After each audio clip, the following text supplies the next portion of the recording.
ఏమైందన్న Dabur dog కంటే deep గా smell చూస్తున్నావు? అక్కడ విషయం ఉందిరా.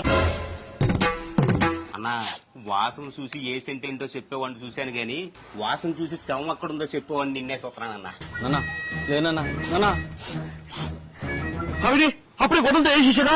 నువ్వు గొట్టలు వాడావు కదా అందరూ అదే వాడతారేట. నువ్వు ఊరుకోరా. అది కాదండి. నువ్వు ఉండవా? నీకు తెలియదు అసలు ఈ ప్రభుత్వాన్ని ప్రశ్నించడం లేకపోతే ఏమైపోతుంది? అరే అమ్మఒడి 15,000 రూపాయలు ఇచ్చావు, విద్యను ఇచ్చాం, 20 ఇచ్చాం, 30 ఇచ్చాం, 50 ఇచ్చాం. అరే లక్షల కోట్ల రూపాయలు బటన్ నొక్కి ప్రజలకు ఇచ్చారా? బటన్ నొక్కి మొత్తం నువ్వే నొక్కేసావు కదన్నా. జనాలకు మాత్రం బఠానీలకు మిగిలే డబ్బు. అరే నీతో నేను మాట్లాడను రా, నేను శవంతో మాట్లాడుకుంటా. ఈ ప్రభుత్వాన్ని ప్రశ్నించావా? అమ్మఒడి 15,000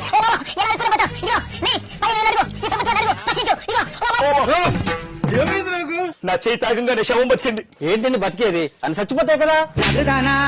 మరి ఏమైంది? కళ్ళు తిరిగి పడిపోయాడంతే. వేరే శవం తీసుకుంటా.